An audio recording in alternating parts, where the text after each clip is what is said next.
I'm Jim Check. You're watching Now Media with me, Ian Burns. It's a little fuzzy there. We're having some little bit of technical difficulties. It's kind of going in and out. You got a new internet connection yesterday, supposedly super fast, super something. Anyway, we'll get going and see if it gets any better.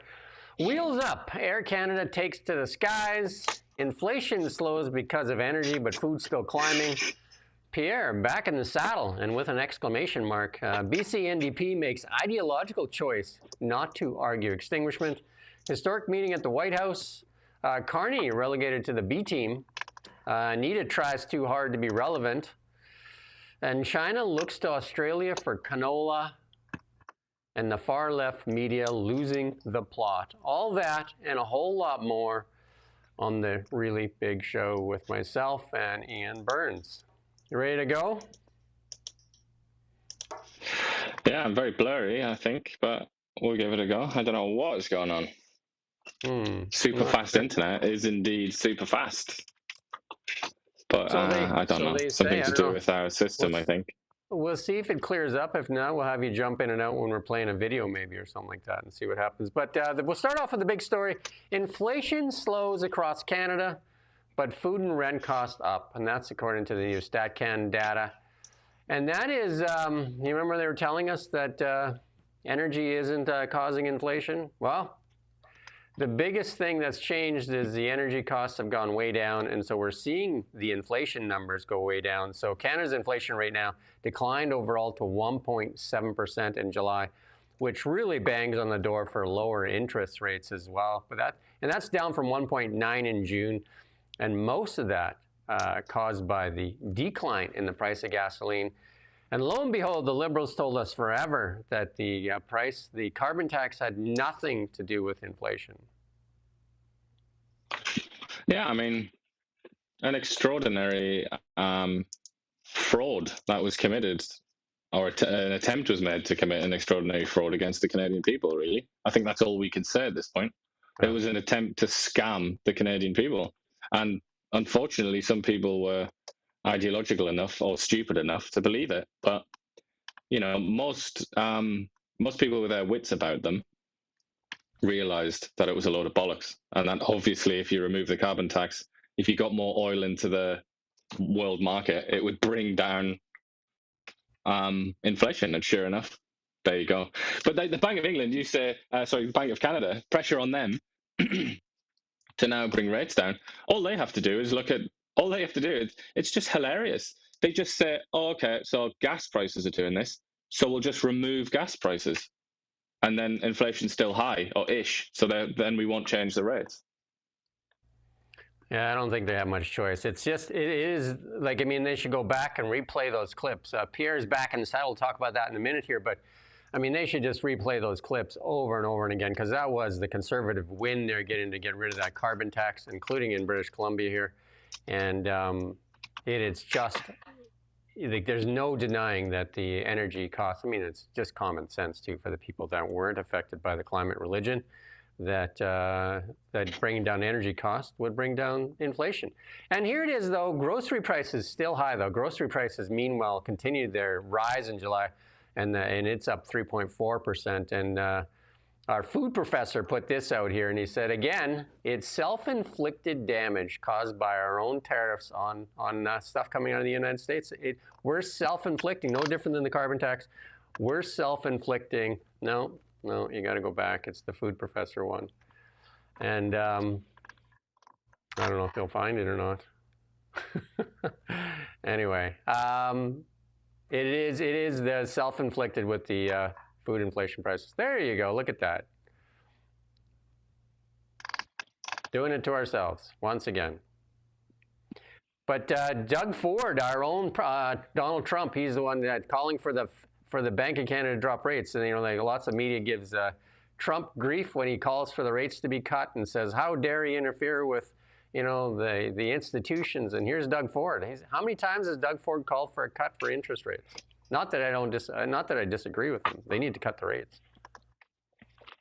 Yeah, well, he's like the only, or one of the few politicians in Canada that dares to question the almighty Lord, aka Tiff Macklem.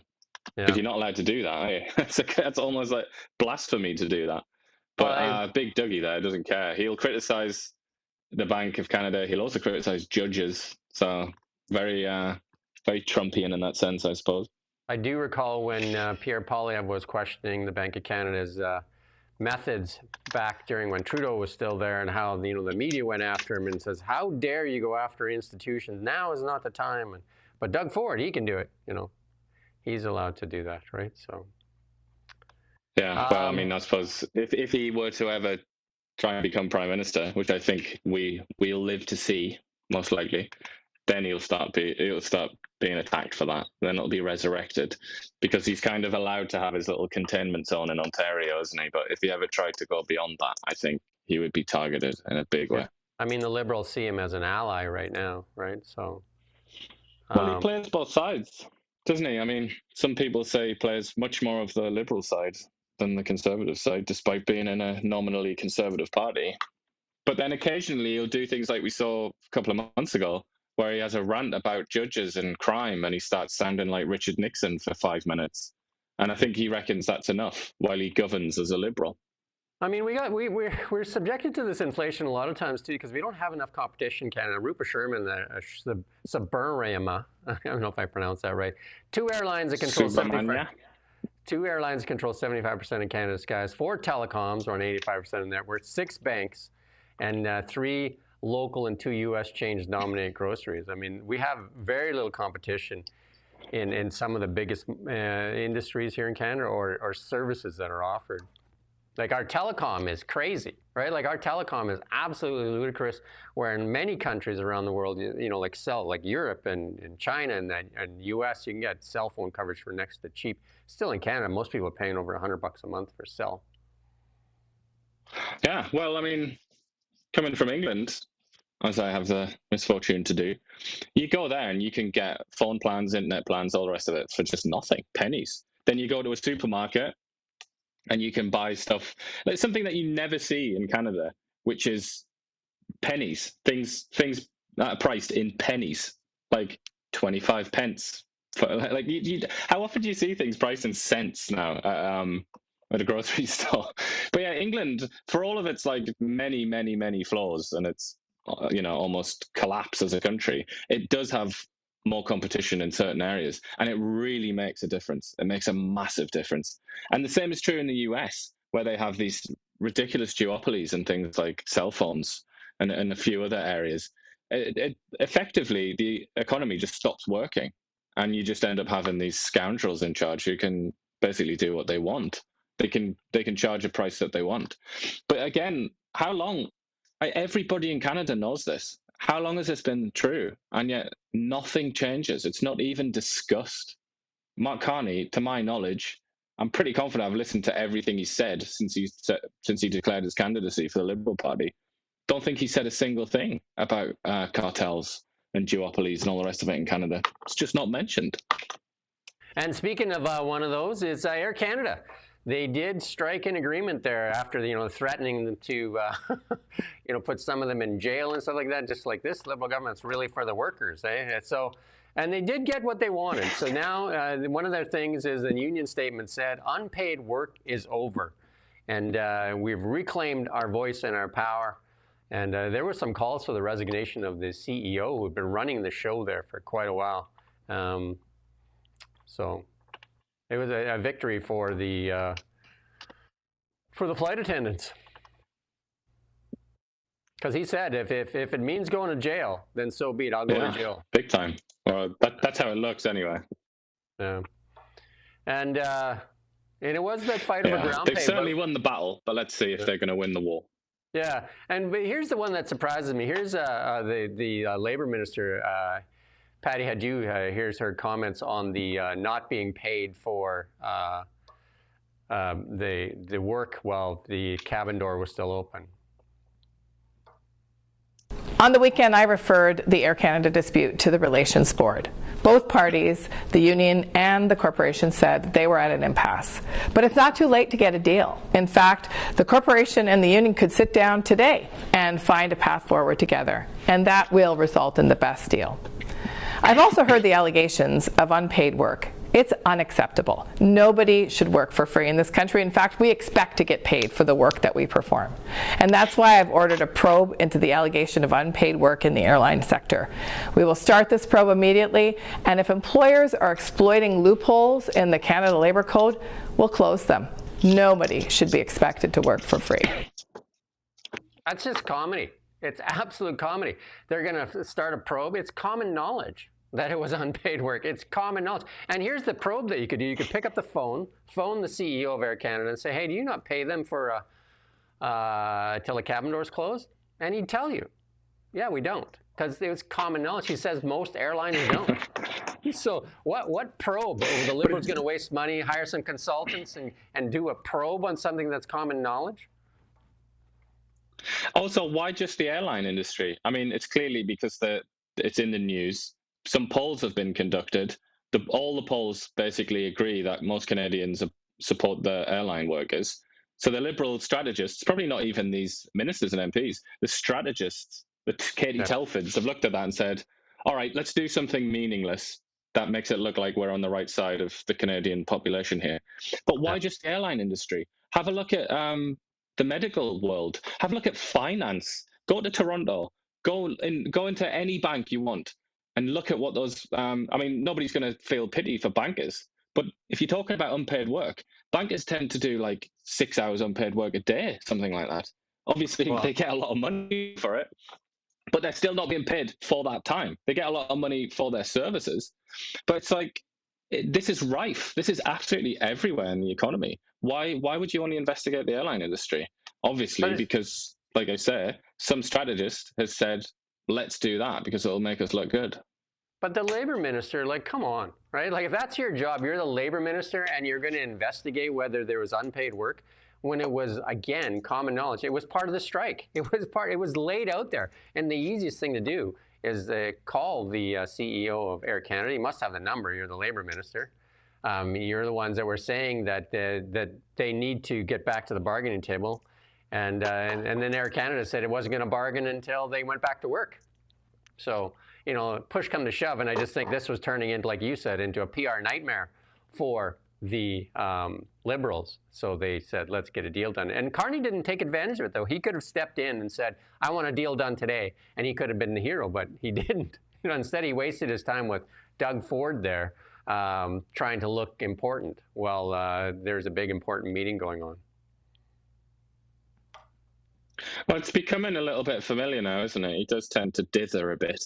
And if he keeps doing that, the people are going to notice, obviously, the population will notice. And then Poilievre or somebody will come up with a nickname for how he doesn't make decisions, indecisive Mark or something. I can't think of a alliterative pun or anything like that, but that's going to happen. And then that'll bring that'll do sort of bad things for his PR. So he has to be careful, old Marky. I was going to play the clip of the NDP, Don Davies. They're trying to, become relevant there. You know, he was down there on the, there's a missed opportunity by some of the Conservatives, I think, too, down there on the line with the striking flight attendants, saying that, he was riling them up. Even Jagmeet Singh got into it. But Jagmeet very silent when the Liberals forced a number of other people back to work as well. But Jagmeet, as things, I'm not sure why he's even trying to stay relevant.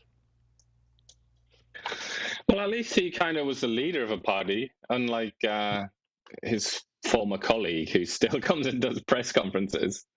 I can't even remember his name now. He's so irrelevant. But not Charlie Angus. I have remembered his name, but not for long. That is comedy, really, isn't it? But I think that's the thing with politics. A lot of these people, they can't stand it. They can't stand not being relevant anymore. So here we go. Pierre Poilievre back in the saddle. Landslide victory there in Battle River, Crowfoot. Even though they tried to put 200 names on the ballot to try and sideline him, and then, he went against all the media. That the media was not friendly to Poilievre. It was pretty clear to see that the media is on the side of they're on the side of not Poilievre, I guess you would call it. Never mind the Liberals. They're on the side of not Poilievre. And, Pierre Poilievre won last night, and he had a couple things to say. He said he'll never give up. And right across the country, anyone was knocked down, he goes on to say that, he won't give up, and the road to success is never a straight line. We're going to play a small clip here from Pierre. Oh, I didn't get the link. So there you go. Again, we got to get a bigger budget for this show.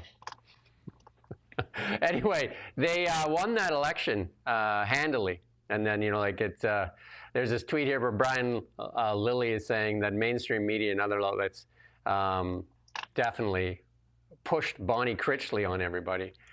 And Danielle Smith coming out and saying, congratulations, thrilled to see her friend Pierre back in Ottawa after winning 80% of the vote. Canada needs a strong conservative voice in the fight for the economy, freedom, and future.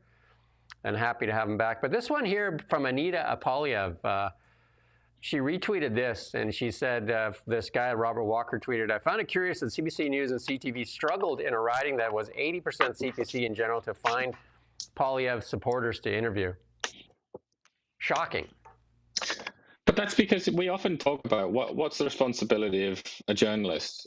It is to scrutinize power, hold power to account, basically, isn't it? That's the idealized version anyway, and that's what you're supposed to be. You're supposed to be taught that when you go to journalism school and all the rest of it. But I think in this scenario, the reason that the CBC put all the scrutiny on Poilievre and effectively didn't want him to win is because they see him as representing true power. They think, oh, he's a conservative, he represents big business, he represents the wealthy, the white men, the people with power, and all the other ways that they perceive the world from their undergraduate degrees. And I think that explains it. That's why they did it. They thought that they were actually doing the right thing. They don't realize that it's the Liberal Party and everything that the Liberal Party stands for that is the establishment. That's power. That's what you need to hold to account. They don't feel that way. They still think of the left as being sort of insurgent. Yeah, and then this story here, I interviewed the BC NDP, chose not to argue extinguishment in that case here in Richmond where land was awarded to the Cowichan tribe, and I interviewed Scott McInnes, an MLA for the Revelstoke area there. And you can go and watch that on Now Media or Kelowna Now. And the government has in its toolbox to argue extinguishment of Aboriginal title when fee simple land was granted, McInnes said, but they are making the ideological decision not to do that, which creates more uncertainty. And for not only people in the Fraser River to Richmond, also across the province, and even more in Canada. And he said it creates a cloud over the property, and it's also causing some people not to invest in BC, he goes on to say. It's actually a really good interview, and then plus the one with Jeff Moyse was really good. I think people should go and educate themselves. Jeff Moyse shared a lot, and so did Scott McInnes here. And the question is, why aren't the NDP arguing extinguishment? Jeff Moyse, the lawyer, said that's the really only defense for private land that was awarded by the Crown, either the Crown of British Columbia or the Crown of Canada. And it doesn't get much bigger than that. That's absolutely fundamental to literally everything that you might take for granted about this civilization that we inhabit. This isn't a trivial sort of abstract discussion about First Nations or whatever. This is literally about, does Canada exist as a country or not? That's exactly it. Does the nation actually exist? Because if it doesn't own land, there is no nation, right? If the Crown can't sell land or award land, and if it doesn't own any of the land, then it's not a nation. Yep. And in a way, I mean, this argument has been bouncing around in the background for a number of years, hasn't it? So in a way, it's actually a good thing that it's now been brought right into the sort of center stage, and it can actually be talked about. The only problem is, obviously, what we've discussed. There are too many cowards in positions of power in Canada, and they don't want to talk about it because they're afraid. They're really, really scared of this subject. Well, I talked to a finance guy yesterday, and he said that he has lots of clients that are moving their money outside of Canada, and that these kind of issues are actually some of the issues that are driving that money outside of Canada. It's a disaster, really, isn't it? I mean, yeah, it's no surprises. And there have been a few things, haven't there? Like, particularly in BC, we've discussed many times the quite strange decision that they made on the Airbnb front. I think that really spooked a lot of people. Yeah. And spec tax and so on. There's been a lot of things that have really spooked investors. So it's just another one, really, isn't it? It's more sort of disaster piled on disaster. Well, I can look out the window here and you can tell the cranes are coming down. They're not going back up here in Kelowna for properties, for condos and that right now, because they can't even sell the ones they have. And they were typically selling out in a day or two. Now they've been sitting for a year plus, and they're not selling. And then Doug Ford there says he wants municipalities to get their workers back in the office 5 days a week. So they, the screamers are going to start screaming very loud, because it's that's been said about the Ontario government now, and now they're saying this he's trying to encourage the municipalities to do the same thing. He hasn't said anything about the feds though, has he? Because the feds are on that 3-day-a-week program. They only have to come in 3 days a week, and I think we did that story way back in December where the DND didn't even, 80% of them didn't even show up for the 3 days a week. It's funny really, isn't it? But yeah, I mean, he's also not doing it because he thinks it's right necessarily. He's doing it because he's being whined at by businesses that used to base their entire commercial model on selling like coffee and whatever and food to workers. Dry cleaning, everything, like the whole economy depends on it, yeah. They're biting him. They're in his ear, aren't they? And they're constantly telling him to do this, and he just doesn't want to disappoint them, basically. And he knows that public sector workers probably aren't going to vote for him anyway, so he doesn't care. So he just comes out and says it. And then in the U.S., they started doing it, including the big investment banks, and they were telling their workers, because investment bank, they're the ones that could actually work from home if anybody could, but they were saying their productivity had fallen off, so they wanted them back in the office. And so, I mean, again, it's going to happen. There's going to be people that are going to be screaming about it for sure. But and then this is a picture here from Lisa McLeod. Says that she said it's her favorite picture of Mark Carney. It demonstrates power, conviction, and our global influence here. Bit embarrassing, isn't it? Yeah. Considering how much money I think we're in the top 10 for giving money to Ukraine as well. Well, no, I mean, and also kind of moral support, and Canada's tried to set itself up as like the stable one, the sensible one that's tried to like get the Americans to behave themselves, and yet this is what's happened. Now that things are actually really occurring, and there's a possibility of peace, Canada's not even there, and America is right bang in the middle. Yeah, and this is from Wide Claypool. He put out, Canada just got cut of the high-level NATO discussions about Russia and Ukraine. And this is what CISA just posted. CISA's posted. Back in June, CISA's launched its Pride Season celebrations with a few guest speakers. They're really into ideology as opposed to getting the meat and potatoes of the job done. You can do all that stuff, but why not focus on what's really going on first of all? And why is CISA doing this stuff? It just makes no sense at all. And Anita Nand, trying way too hard yesterday. I don't know how many tweets she put out this, but Ukrainians must alone decide their country's future foreign affairs. I think she missed the whole meeting with the European nations and Zelensky there.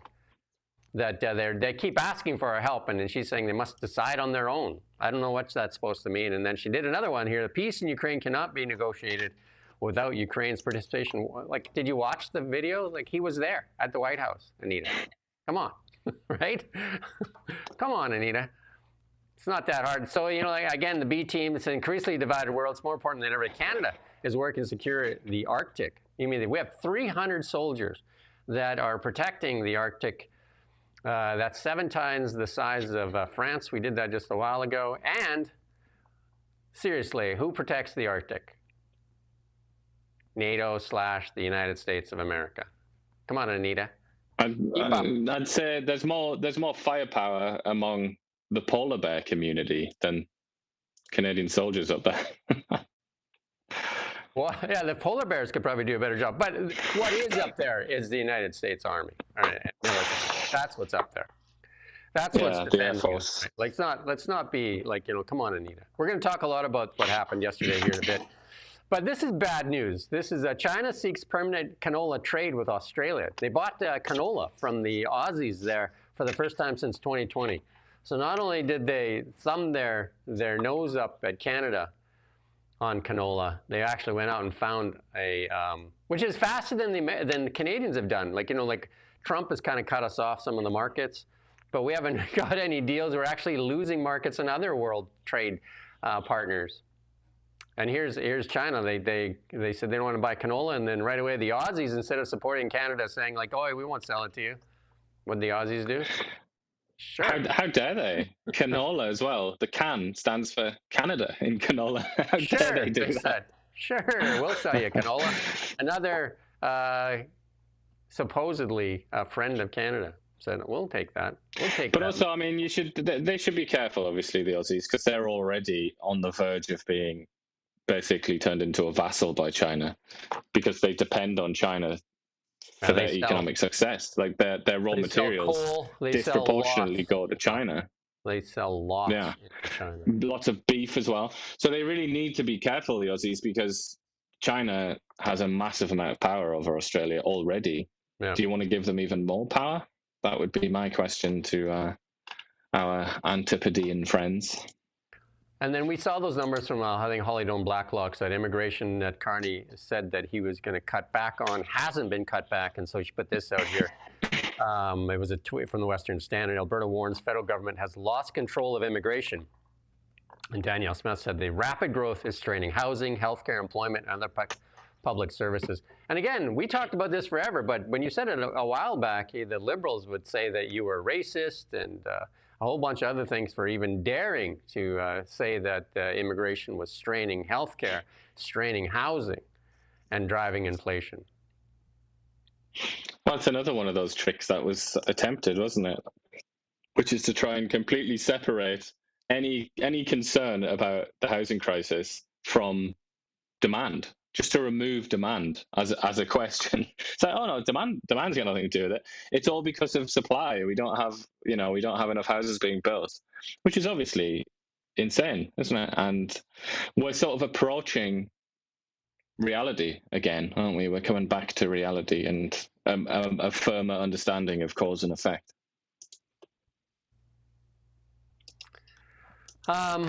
And then this other tweet here from Pierre saying, since Carney became prime minister, an astonishing $63 billion of investment has flooded the country.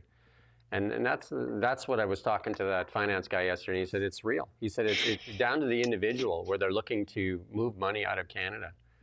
And large sums of money are fleeing Canada because they don't see it as a viable place to invest. Right now, there's too much regulation, too much red tape, and high taxation. And just things don't get done. Like, I mean, our biggest asset, we say this all the time, our biggest asset is energy. And for some strange reason, we're still kiboshing our biggest asset. Well, just look at that. I mean, obviously, don't take it from Pierre Poilievre. Pierre Poilievre is the ultimate partisan who wants Mark Carney's job. He's going to say all sorts of things that might not necessarily be true about Mark Carney. But just try and extract yourself from the Poilievre universe and try and ask that question that you just asked or presented, which is about what's being done. Where's the action? He's now been prime minister for more than 4 months, 5 months or something now, isn't it? I think I can't remember exactly, but he's approaching half a year. What's he done? What are the big plans? We've got one bill which is despised by almost every interest group in the country, but we've got one bill that's supposed to speed up infrastructure development. What else do we have? What infrastructure is planned? What revenue increasing projects are planned? Where's the prosperity going to come from? It's not really clear right now, is it? And we've got his energy minister going around talking about renewable energy and things like that, and wind, things that no economy in the world has ever made itself rich from that sort of thing. So obviously, if you're an investor and you're looking at that, you're not going to be bullish on Canada, I'm sorry to say. Yeah, and he's making jokes too because they were doing a press conference and the flags are falling over because of the wind. And he said, well, that's where our investment will be in wind. I mean, I don't think Canadians are in the joking mood. The economy's in terrible shape. There's another report that just came out and said that it's spiked the amount of businesses that don't feel good about the direction of the country right now or the economy. But there are countries that are way ahead of Canada on wind and renewable energy in general. Countries like Britain and Germany, for example. How are they doing? How's it working out for them? They're a lot further down the path than we are. Has it made them rich? Does it look like it's going to improve their quality of life? Of quite the opposite, in fact. But still, down we go. It doesn't seem to make any sense whatsoever. But we're committing to it as hard as ever, it seems. Yeah. And then we're going to skip this next one, but the Rise of Alberta put this exposed the biggest pro-Canada Facebook page with hundreds of thousands of followers wasn't even run by Canadians. They were run out of India. Imagine that. I'm absolutely unsurprised, thoroughly unsurprised by that. And I'm particularly unsurprised that it's India, because India, or there seems to be a population of people in India that have just mastered this this system for making money from like X and YouTube and so on. And you see them talking about it. They're quite open about it, quite frank about it. Why wouldn't you masquerade as a Canadian or whatever if it's going to make you money? If gullible people are going to get involved and end up making you money, why wouldn't you do it? And it's kind of like, particularly in the context of X, this has happened a few times where people, even because there's quite a lot of like very right-wing ethno-nationalist accounts almost on X since Elon Musk took over. It's one of the reasons that he gets criticized, and a few of them have been like white supremacist accounts or whatever, and they've been exposed as Indians as well. It's like there's no sort of area that you can't go in and exploit because it's all anonymous. And it's just, you do it straight through these companies. You can use a VPN. You're never going to, if you're clever, you're never going to be detected. So, yeah, I don't know. It's almost, it's like a flaw in the system, isn't it, really? Scott Bessent was, the Treasury Secretary, was on CNBC this morning, and they were talking about India as well as how they've profited off this Ukraine war. And they were talking about, like sanctions against India if Russia doesn't come to a peace agreement. And they said, well, why don't you focus on China? China buys Russian oil too. He says, well, they've gone from 13 to 16% in Russian oil, but it's the India that has gone from like 10% to 49% because they're just reselling it. They're like the arbitrage. They've made billions of dollars reselling, repackaging Russian oil and selling it out to other countries. To be fair, the Turks, I mean, many people around the world are doing this, but the Turks are also playing a similar double game where they're still making money from Russia and China, but they're in NATO as well. I mean, there are some countries, and Turkey and India are two very good examples, that just don't care. They do not care, even a tiny little bit about things like international law and all the rest of it. That doesn't even enter their mind. They're not bothered. All they care about is increasing the power of their own countries and their own people. That's all they care about. And so if an opportunity emerges like this to make a lot of money from arbitrage, they're going to do it. They don't care. The funniest thing of all is usually people in the media in the US or some politicians in Europe think that they can lecture these countries and these leaders and that they'll be ashamed of themselves and stop. We're not in that world, if we ever were. But we're certainly not in that world now. And I think Canada just goes to show what a ridiculous waste of time it is to go around like Anita or Melanie Jolie and try and lecture these people. They just could not care less. They're not going to change their ways because of that. Canada will lead in the global climate change battle because they're the only ones playing the game. Palestinian families in BC say Ottawa not doing enough to get their relatives out of Gaza. 2 Palestinian families in BC have accused the federal government not doing enough.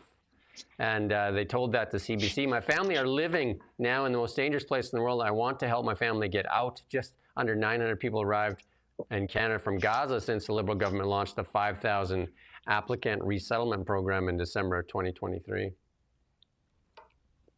Have to ask yourself, the first question you should ask yourself here is, or just get an atlas. That's the first thing that you should do. Get an atlas.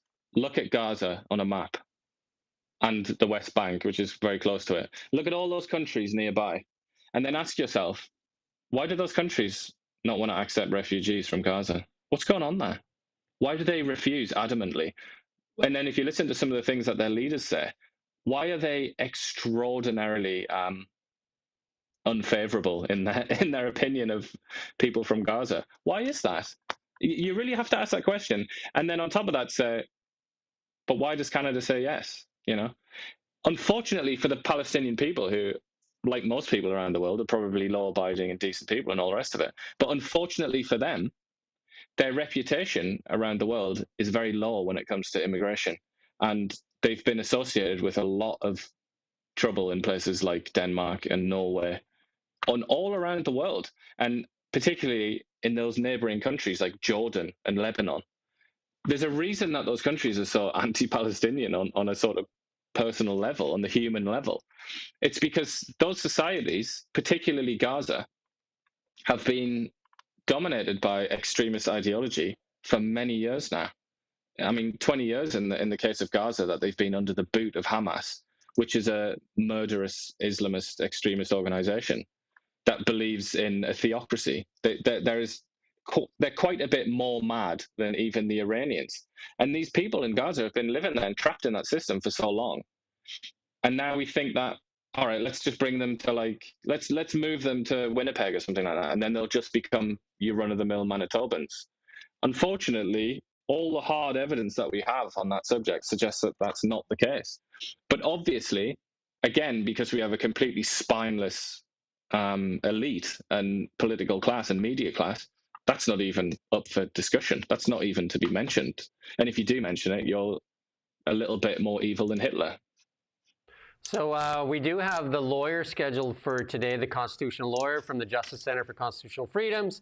He's representing Jeff Evely. He's going to give us an update on this. I did the interview with Jeff Evely, I think it was last week, where he got a fine of $25,000 plus some other fees there. So the actual fine worked out to be $28,872 and it's $872.50.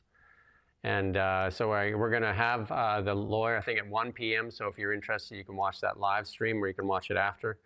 We will have him. Plus, we'll talk about some of the other cases that they're representing. And then one is that nurse that was fined almost $80,000 for what she said. And also Sean Foyt, the Christian singer, he's actually being represented as well by them. So 3 really important cases across Canada that don't get a lot of attention from the mainstream media. But we're going to talk to this constitutional lawyer. In the other news here, we have, you're working on this story, the U.S. State Department taking aim at Canada's Online News Act. You've reached out to the U.S. State Department because of that horrible article that was written by a Canadian press. Well, yeah, I mean, and that's it, isn't it? Because it was Canadian press, so everybody basically had access to it. All the media outlets in Canada had access to it. And that's just it. People have published that and thought, oh, yeah, we've done that story. Nobody wants to look at it now because it's Bill C-18. Oh. So that leaves a gap, really, doesn't it? A gap in the knowledge market that we really are obligated to fill because, as previously mentioned, there's a certain measure of spinelessness in the Canadian media. So they're not going to do it.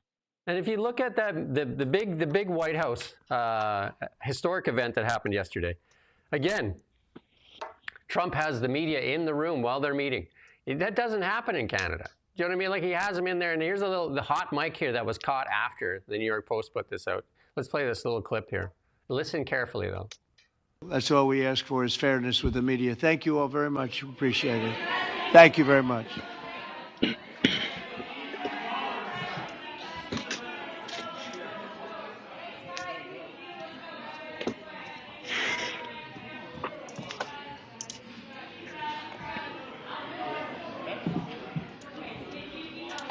Thank you for being so fair.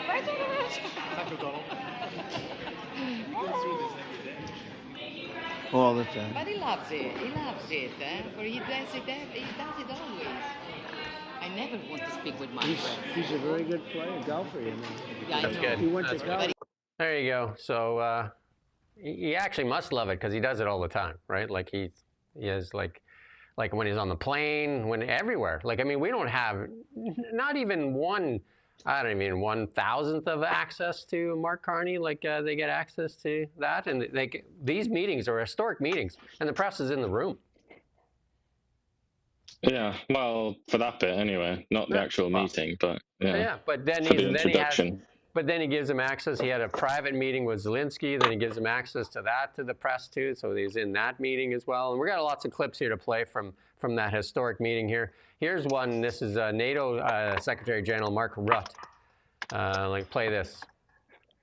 I really want to thank you, President of the United States, dear Donald, for the fact that you, as I said before, broke the deadlock basically with President Putin by starting that dialogue. And I think it was in February that you had the first phone call, and from there we are now where we are today. And that is, I think if we play this well, we could end this. And we have to end this. We have to stop the killing, we have to stop the destruction of Ukraine's infrastructure.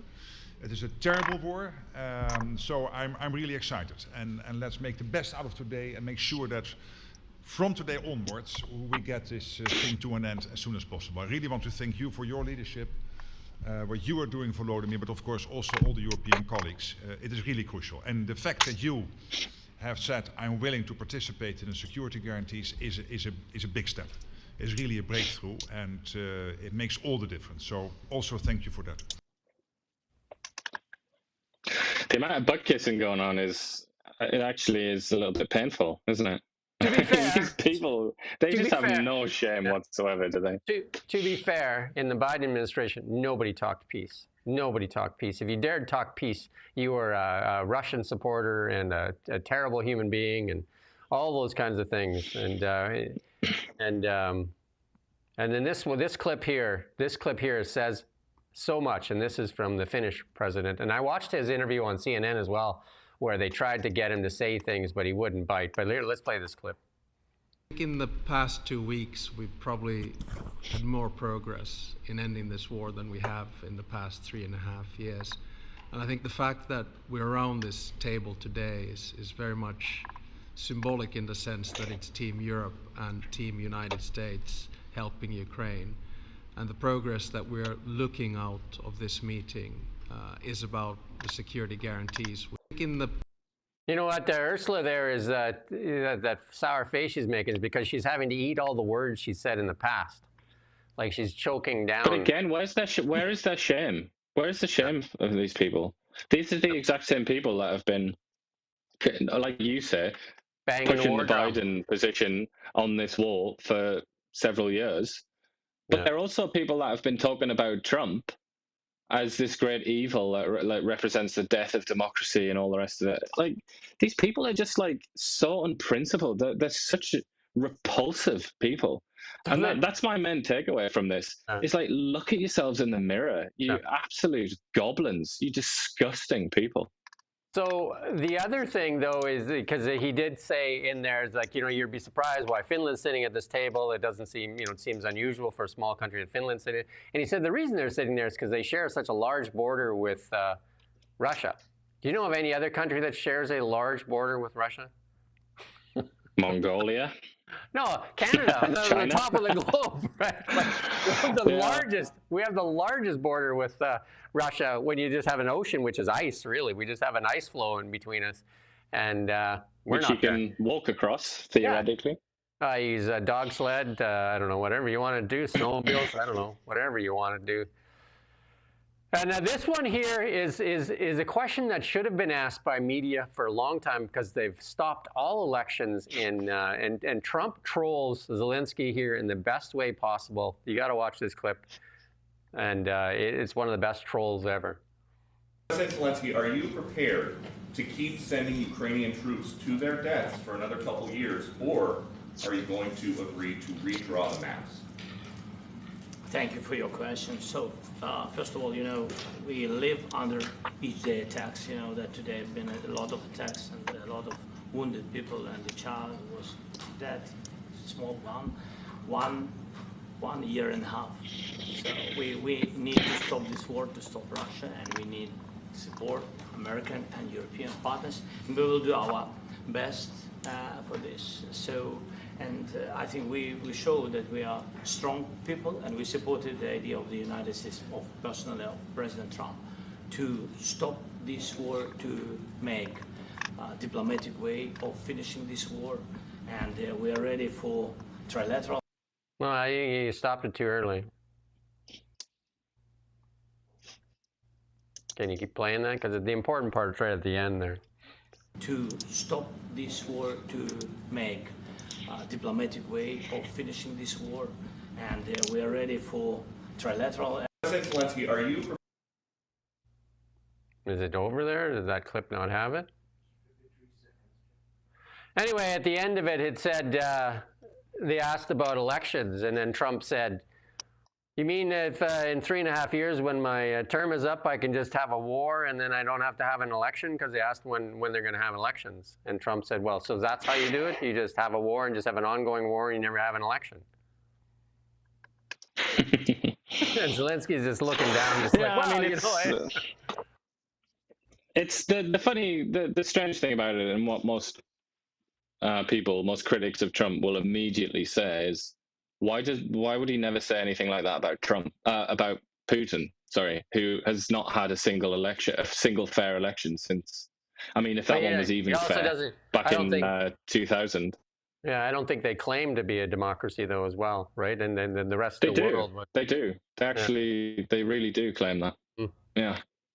And then we do have a clip here from... This is the thing, and this is why the likes of Peter Doocy, I wonder, would Peter Doocy ask that question of Putin or Lavrov or somebody like that?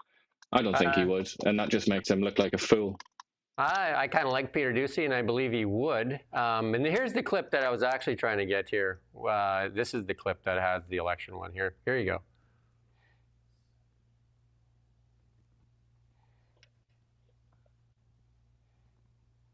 Legal elections. So you say during the war you can't have elections. So let me just say 3.5 years from now. So you mean if we happen to be in a war with somebody, no more elections? Oh, that's good. I wonder what the fake. You like this idea? No. Speaking of news, I got a question for you. There you go. You can cut it there. That's good. So there you go. So there's Trump's plan. Media outlets must be running that all over the place, right?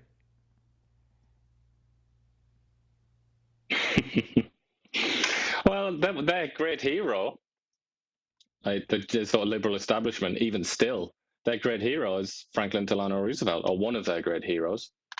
And he did submit to elections, but he decided to stand for 4 elections. I shouldn't say stand, because he couldn't stand, he was disabled, but he sat for 4 elections, 4 presidential elections.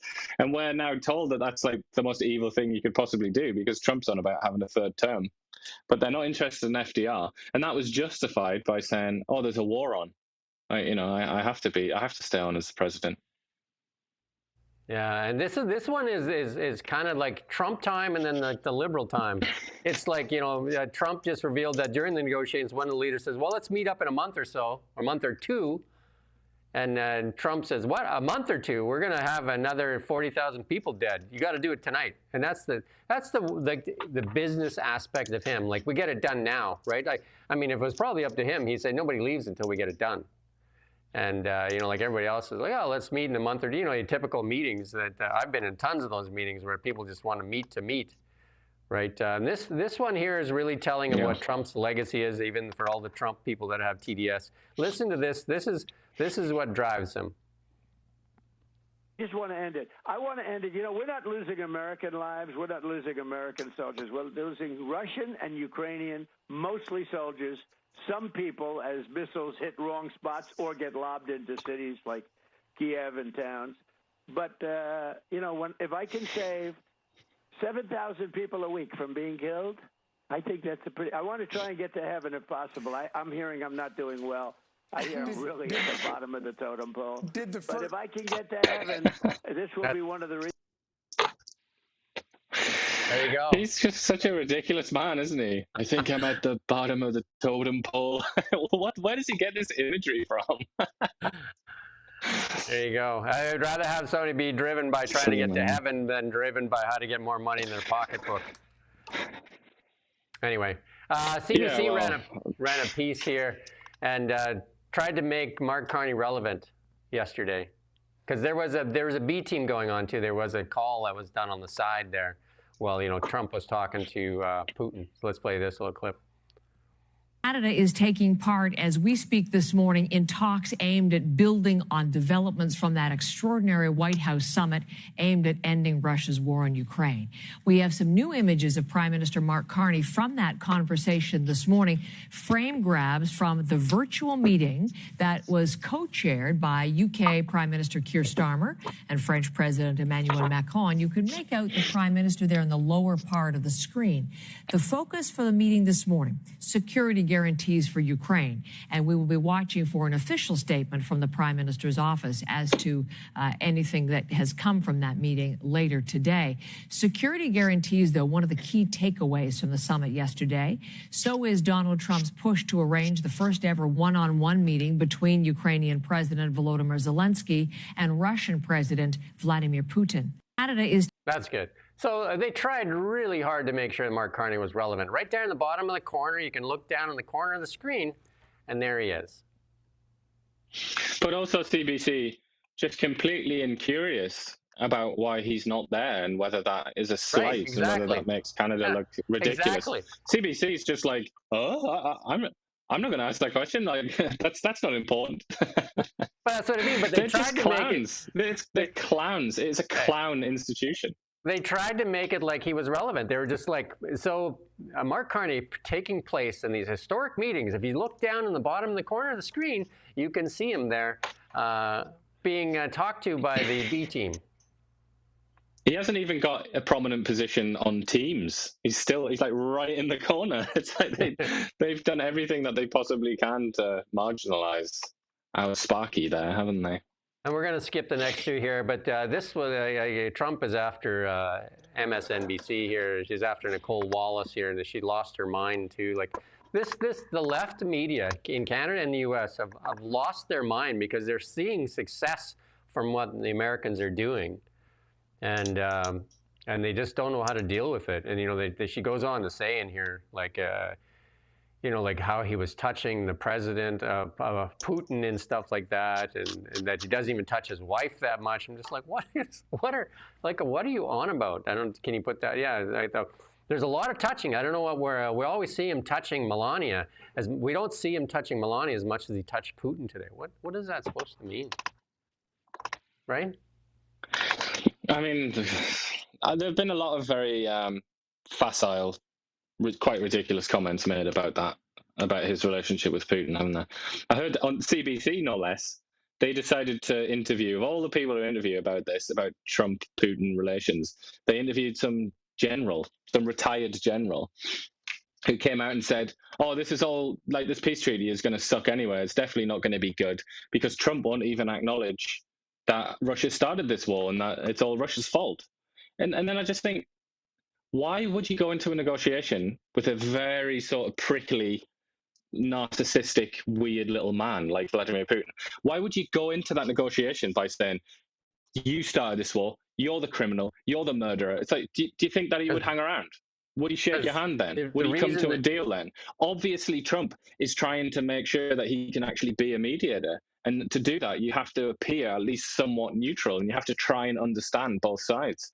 But this is just apparently beyond the grasp of certain people that just want to say that, it just shows that Trump is somehow evil or something.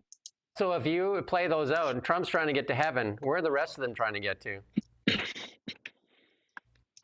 I think that they're looking at a sort of geopolitical map, aren't they? It's like a game of risk, and they're just thinking, like, we don't want to lose Ukraine. We don't want to lose this bit of Ukraine.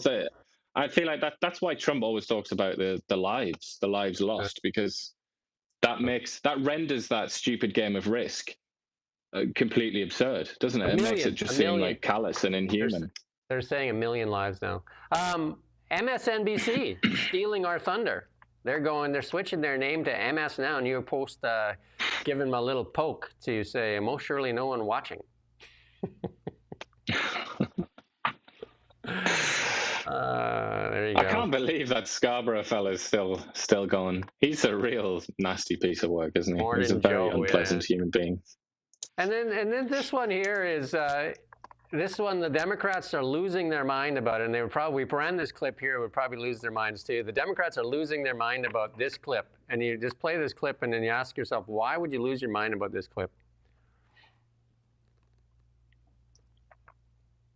We build our cities into beacons of hope, safety, and beauty better than they have ever been before. We will take over our horribly run Washington, D.C. and clean up, renovate, and rebuild our capital so that it is no longer a nightmare of murder and crime. We're going to get all the graffiti off the marble. We're going to fix the roads and the medians, which are falling down all over the streets. Washington, D.C. will become a symbol of beauty, security, freedom, and strength.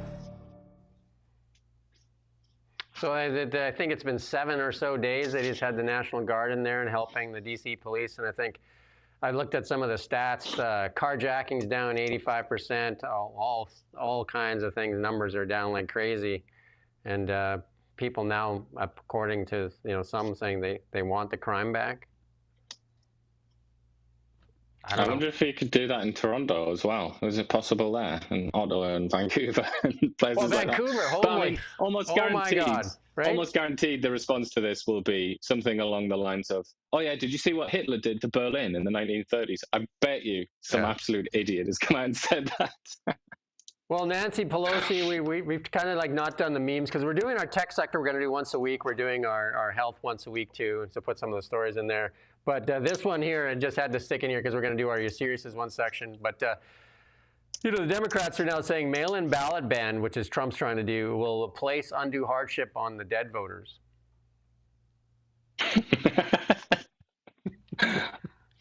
It had to be Nancy Pelosi there in the picture as well, didn't it? Nancy Pelosi, she's bigger than Warren Buffett. Her portfolio has done better than Buffett and the S&P. She has been amazing, a stock picker. Like her family has done extremely well with that meager salary she makes. She's like, I've accumulated almost $500 million.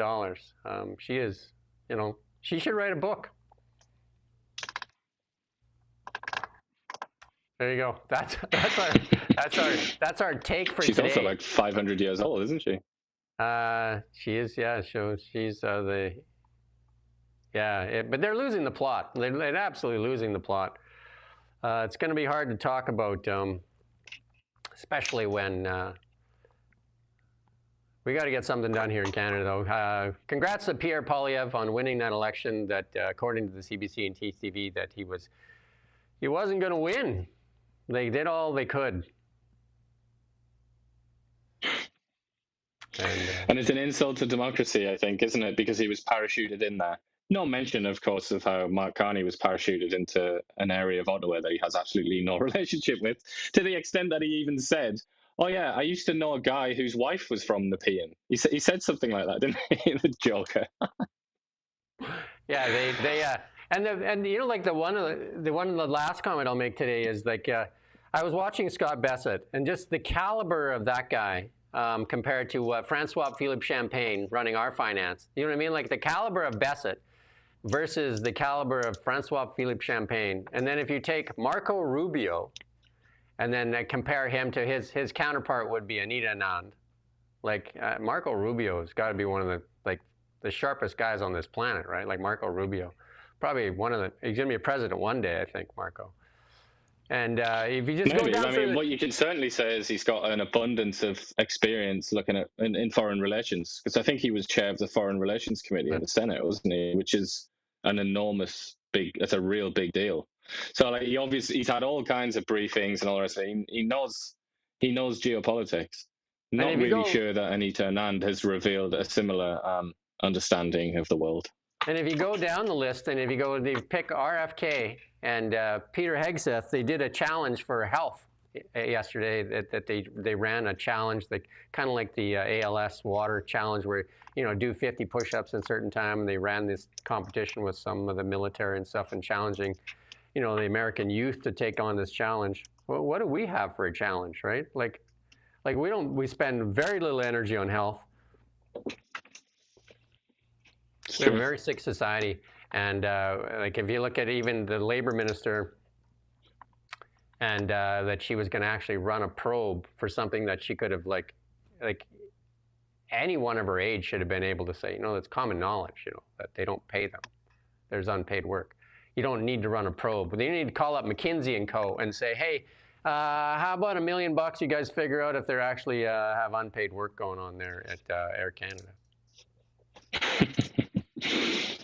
You could spend $500,000 at least a year to investigate aliens from an office in Ottawa somewhere. Yeah, so what would McKinsey & Co. if they picked up their phone and it's just like, hey, we got the Liberals on the line again. They want to spend they want to spend some money for us to do a probe on unpaid work. And the guy shouts them across the room and says, charge him $1 million. And he said, that'll cost you about $1 million. And they're just like, oh yeah, let's get her done. Yeah, that's a bargain. That's a bargain. Yeah, like you said, almost, just under $500,000 for Sky Canada, for the lady that sits there with 7 staff looking out the window. If you include their salaries, it must be over $1 million. Oh yeah, easily. That's our show for today. We're back tomorrow. Yeah. See, we're trying to keep this under an hour, and we did that today, so there's good. And yesterday we did that as well, I think. And so there you go. Back tomorrow with more. But at 1 o'clock today, we're going to have that Justice Center for Constitutional Freedoms lawyer to talk about some 3 big cases here. We did that story yesterday with Scott McInnes on, this is so important, on not arguing extinguishment on fee simple lands that have been awarded by the Crown. So important. And we're working on a lot more original stories here on Now Media as well. And we do thank you, and we hope that you share this content with other people and help us get our word out, because Bill C-18 continues to suppress and cripple media outlets like ourselves by taking away our audience of 200,000 that they took away from us, and still show no signs of returning it. And we're going to ask the U.S. State Department if they're going to help us get Bill C-18 repealed. Thank you for watching Now Media. We don't just report the news. We live here too. We're your neighbors, bringing you stories that matter to all of us. No government funding,